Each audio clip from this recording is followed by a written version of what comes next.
My great-grandmother Elizabeth was 28 when she died from ovarian cancer. My grandmother was in her late 30s when she was diagnosed with ovarian cancer. My aunt was in her 40s when she had breast cancer. I was 28 when I was diagnosed with breast cancer.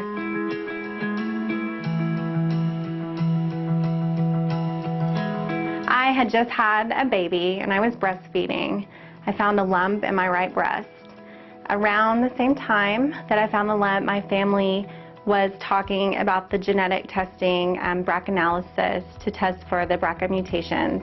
And I was actually diagnosed with breast cancer before I was tested for BRCA.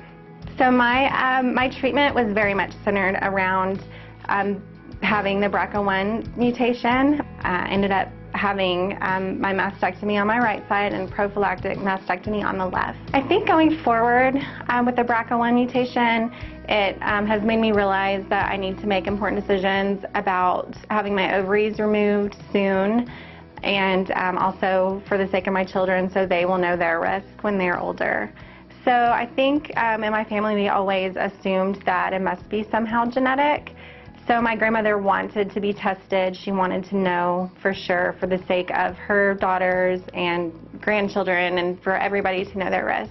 Everyone was on board with testing for the most part. We're very supportive of modern medicine and research and knowledge. So nobody was really resistant in my family to the testing. I think everyone just wanted to know. So out of 8 family members that have been tested for BRCA, 6 are positive. So there are only 2 negatives out of the people that have been tested.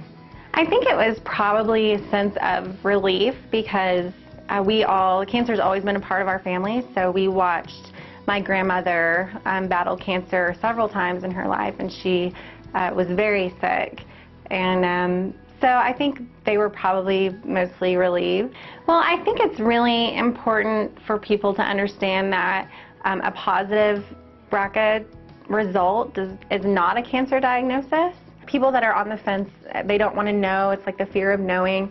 I would ask them to think about people that were in the situation that my great-grandmother was back in the day when there was nothing for cancer patients. There was no treatment, really very little knowledge. And I think if my great-grandmother were around today, she would just think she would just think it was crazy to not want to know your risk. So they say knowledge is power. So, I think it's a good thing to be educated so you can make good decisions.